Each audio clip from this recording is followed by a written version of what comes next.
Today, Lumi and I are diving into some things that have been bugging us after hours of playing Path of Exile 2 in online co-op on PC. That's right, Path of Exile 2 is shaping up to be a great co-op experience, even in its early access state. However, there are a few design choices that seem, let's just say, less than ideal. So in this video, we are breaking down 8 co-op issues that need some serious tweaking. Ready, Lumi? Let's do it! Starting with something we both complained about, teleporting. Yes, it's such an important core mechanic for group play, and yet, in Path of Exile 2, it's unnecessarily complicated. Yeah, if you're on the same map as your teammate, you can't even teleport to them. Instead, you're stuck either walking, which can take forever on huge maps, or doing some back and forthing with town portals. Right, either you teleport to town, then to their checkpoint, or, and this is even more complicated, your teammate has to open their portal so you can hop back to them. It's clunky and it wastes time. The fix seems so simple. Just let us teleport directly to our teammates using the existing button in the UI, regardless of where they are.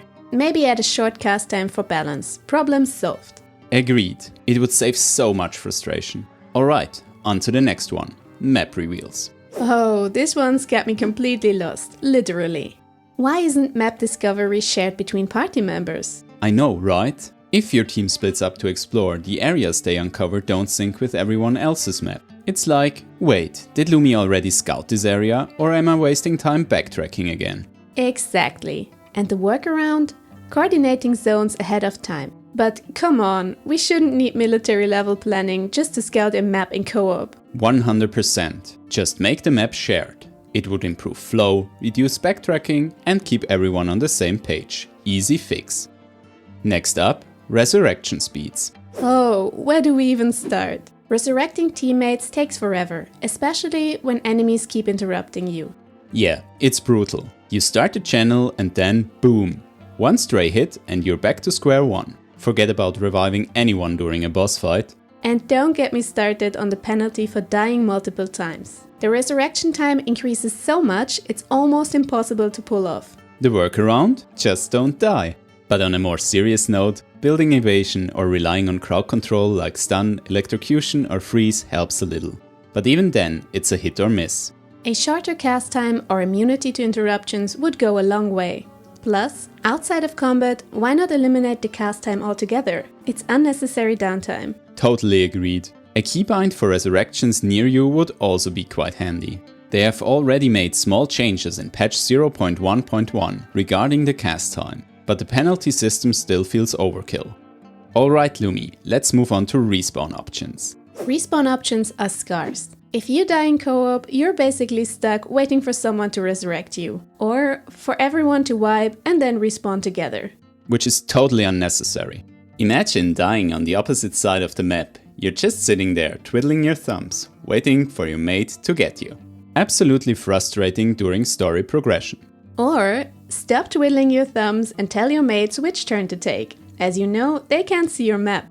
But back to our topic. The solution seems obvious. Let players respawn in town for non-endgame content. That way, you can rejoin the action immediately, instead of dragging everyone down.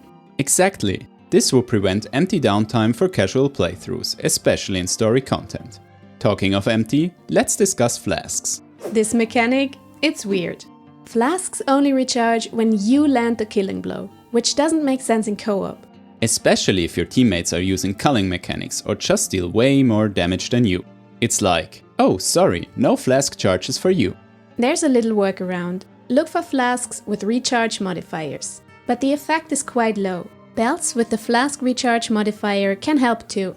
Combining these with mana regeneration stats on equipment and nodes in your skill tree can help with mana issues too. Further improvements can be done by picking lower levels of certain spells, as some have pretty high mana usage when leveled. Support gems can skyrocket mana usage as well, so keep that in mind. These points help, but do not solve the problem entirely, especially in the health department. The fix? Count kills for the entire party. If anyone gets a kill, everyone's flask should recharge. Simple, fair, and it keeps the action going. Alright Lumi, let's talk collision. Oh, collision. Why is this even a thing? You're constantly bumping into your teammates, especially if you're both playing melee builds. It's so distracting. The collision is so strong you can completely hinder the other to walk a straight line. And funny enough, there is no collision in towns. Yeah, and it's not just annoying, it can straight up ruin the flow of combat. Getting stuck behind a teammate while dodging, not fun. Mixing ranged and melee builds helps a bit, but it's not always practical. And abilities with collision, like Ice Wall, they just add to the chaos. Honestly, just remove player collision entirely. It doesn't add anything except frustration. And while we're at it, maybe rethink skill-based collision too. Ice Wall is cool in theory, but a pain in practice.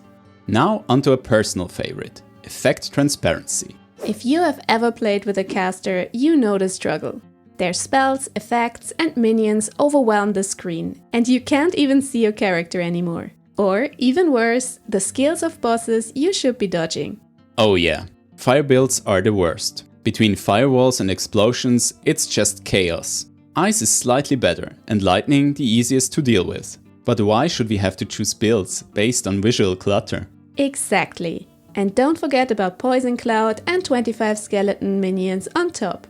A simple slider to adjust the transparency of teammates' spells and minions would fix this. While we're at it, why not add sliders for your own abilities too? That would be amazing, since only because you place the spell yourself doesn't mean you can see through it. Alright, Lumi, let's wrap this up with the last point. Endgame Resurrection. This one is brutal. In endgame mapping, if you die, that's it, just like in single-player mapping. But in co-op, you're either waiting in town or laying on the ground until your mates completed the map. Which is awful for co-op. It's like, hey, let's play together, but if one of us dies, the others have to solo the rest without you. Sorry.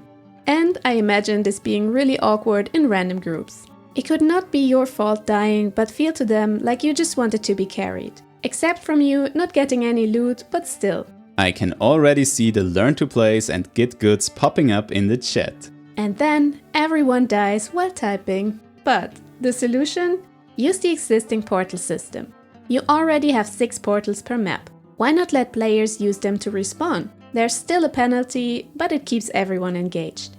Exactly. It would make mapping feel more collaborative and less punishing for co-op players. And would also help in solo play. And for players that look for a more difficult challenge, there are always hardcore characters. Alright Lumi, we have covered all 8 points. Final thoughts?